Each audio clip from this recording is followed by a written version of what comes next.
Assalamualaikum warahmatullahi wabarakatuh. Bagaimana kabarnya solih-solihah? Semoga kita senantiasa diberikan kesehatan. Baik solih-solihah, berjumpa lagi dengan Bu Ama. Kali ini Bu Ama akan bercerita tentang sirah nabawi kelahiran Nabi Muhammad SAW. Ribuan tahun lalu, Mekah hanyalah sebuah lembah di tengah padang pasir tempat persinggahan kafilah dagang yang kemudian diubah menjadi sebuah kota pada masa kekuasaan Nabi Ismail alaihi. Kota Mekah juga menjadi saksi atas lahirnya Khatamul Anbiya, penutup para nabi. Beliau adalah Nabi Muhammad SAW. Nenek moyang Nabi Muhammad SAW bernama Hashim bin Abdul Manaf. Saat Hashim berkuasa, kota Mekah terkenal dengan pusat perdagangannya yang makmur. Tidak ada yang menyaingi kemampuan berdagang masyarakat Mekah pada saat itu.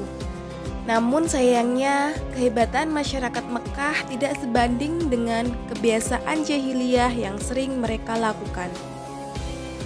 Zaman jahiliyah itu banyak terjadi orang-orang yang melakukan ketidakbenaran, seperti menyembah berhala atau patung, melakukan perampokan, perjudian, minum minuman keras, dan masih banyak yang lainnya.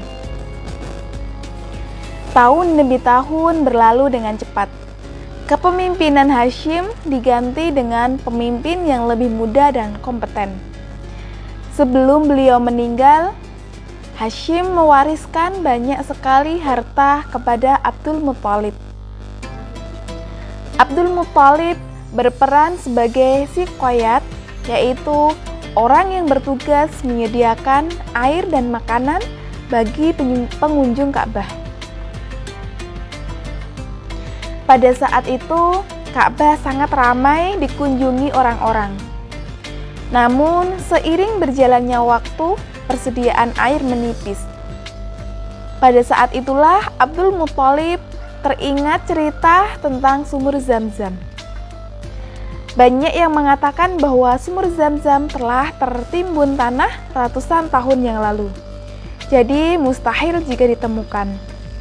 Kemudian Abdul Muthalib memanggil salah satu putranya yang bernama Haris untuk mengajaknya menggali sumur Zam-Zam yang telah tertimbun tanah ratusan tahun yang lalu. Haris pun senang hati membantu ayahnya mencari sumur Zam-Zam tersebut. Abdul Muthalib dan Haris berpencar dalam menggali di beberapa tempat, namun tidak ada hasil. Wahai ayah, apa mungkin sumur Zam-Zam telah lenyap tertimbun tanah? Wahai anakku, kalau kita bersabar, Allah akan memudahkan pencarian kita. Keesokan harinya, dengan penuh semangat, Abdul Muthalib dan Haris kembali menggali tanah. Tiba-tiba air memancar. Ayah, lihat ada air. Alhamdulillah, ayo Haris gali terus.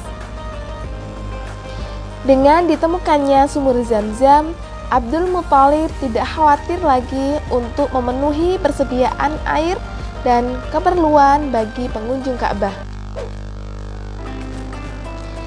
Hari demi hari berlalu, Abdul Muthalib merasa kewalahan mengemban tugasnya sebagai siqayat. Untuk itu beliau bernazar, "Ya Tuhan, andai saja aku mempunyai 10 anak laki-laki yang dapat membantuku, pekerjaan ini akan terasa lebih ringan. Jika Engkau mengabulkannya, aku akan mempersembahkan satu dari mereka untukmu." Ternyata takdir menentukan bahwa Abdul Muthalib memiliki 10 anak laki-laki.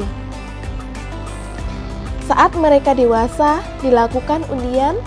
Setelah diundi beberapa kali, nama yang muncul selalu sama, yaitu Abdullah, si anak bungsu.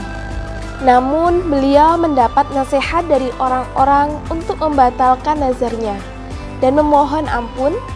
Sebagai gantinya, beliau menembusnya dengan harta untuk diberikan kepada berhala.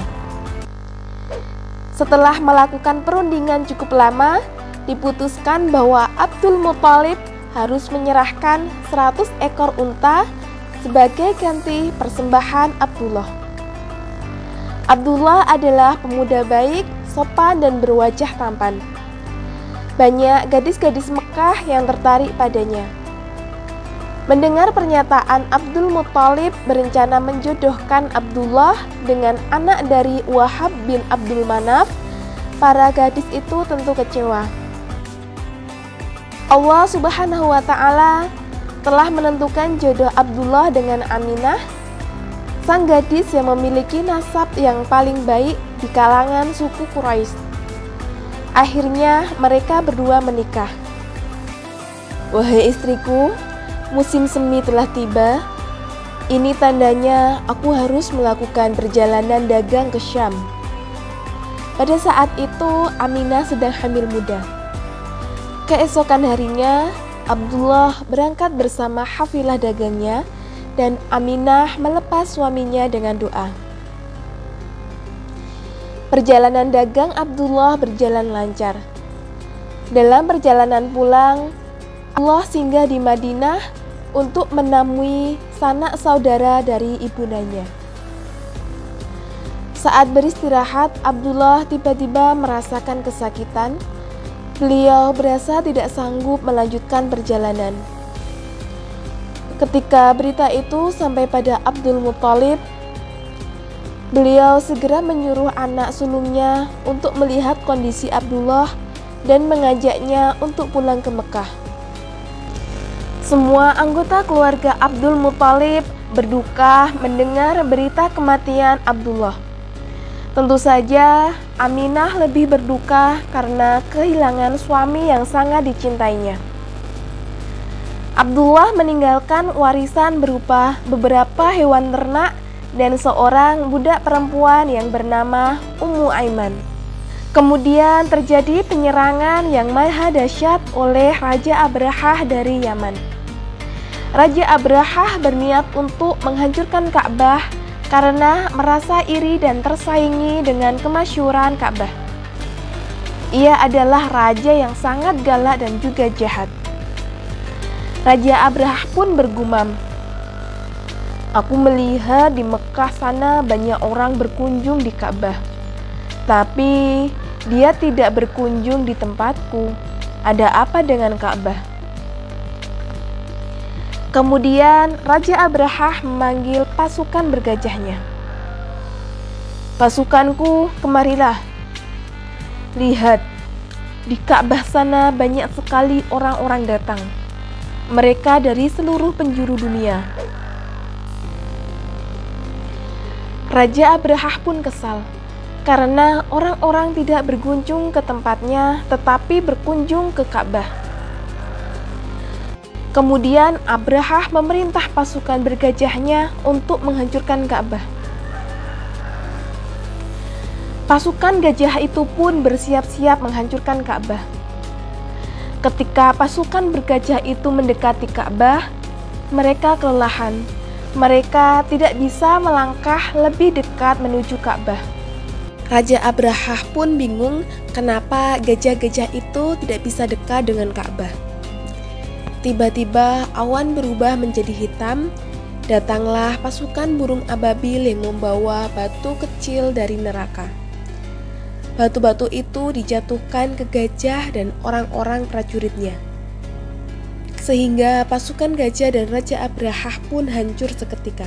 Nah, bersamaan peristiwa penyerangan Raja Abrahah dan pasukan gajahnya ke Mekah, tepatnya pada hari Senin tanggal 12 Rabiul Awal tahun 571 Masehi, Aminah melahirkan bayinya, seorang bayi laki-laki tampan dan bersinar terang.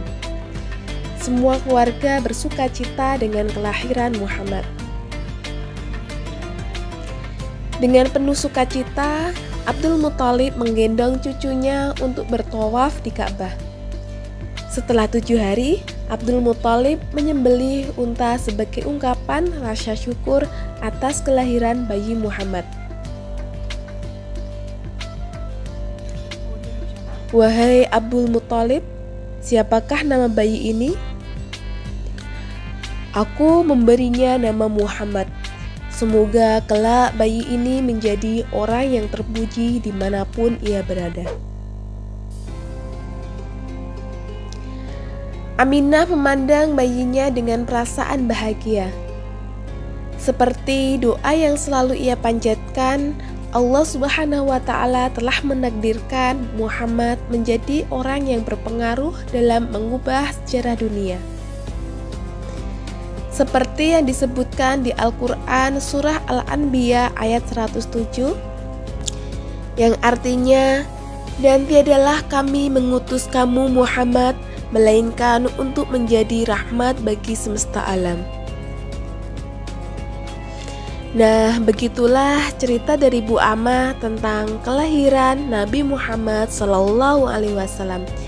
Semoga kita senantiasa bisa meneladani sikap dan kepribadian Nabi Muhammad. Ya, sekian dari Bu Amah. Wa ma'akhiri, wassalamualaikum warahmatullahi wabarakatuh.